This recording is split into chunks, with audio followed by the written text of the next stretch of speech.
Have you ever decorated a room in your home only to be disappointed with the results? If yes, you will not face that problem again after watching this video. I will share with you one easy tool that will make your next room makeover easier and more cohesive because it gives you a plan to work from.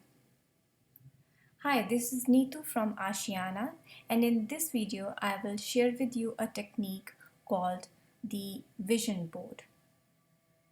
So what is a vision board? At its most basic, a vision board is the collection of things that you want to buy for your room. You put the pictures of the furniture together on the board to see if they look good together and cohesive with other furniture before actually buying the furniture. When you start decorating any room, it's important that you have some kind of inspiration. Look for the inspiration over the internet or in the magazines. Let's say I like this bedroom and I want my room to have the same feel. So this inspiration picture is my starting point. Before getting into the process of creating a vision board, you want to give the thought to what you like or dislike about your current room, how you want the space to feel after the renovation, and what is going to be the practicality of the room, and lastly, what is going to be your budget. You choose your color palette. Keeping all these things in mind, you start window shopping for your bedroom. It's a good idea to create folders on your computer for the separate items that you want to buy. It's also important to figure out what stays, what goes, and what you need to buy. Let's say right now my bedroom has a bed and two nightstands and I want to keep that furniture. I want to buy new curtains, chair, ottoman, wall art, and light fixtures.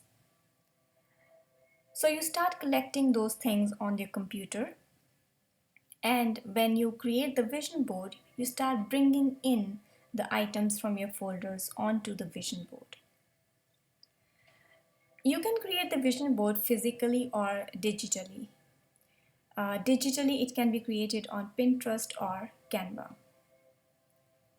It's also a good idea to label the items on the mood board so that you know what the price is and where to buy it from when you're ready to buy.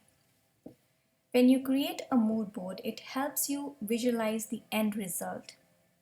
You may keep changing the images on the board to match the colors and styles.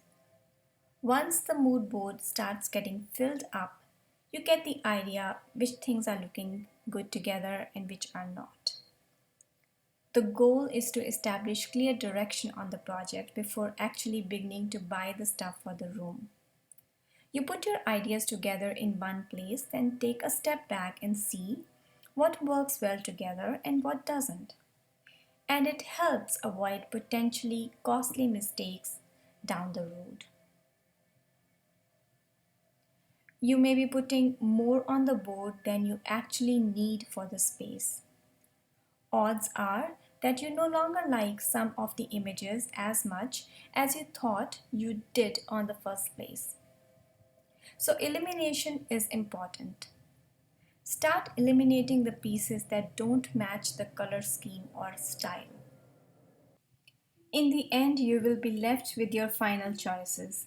It will really help you visualize the end result.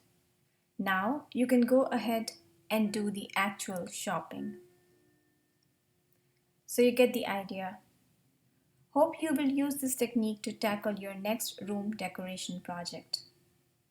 Please let me know in the comments section if the content was useful. If you liked the video, please give it a thumbs up and do subscribe. Happy decorating. See you in the next video. Bye bye.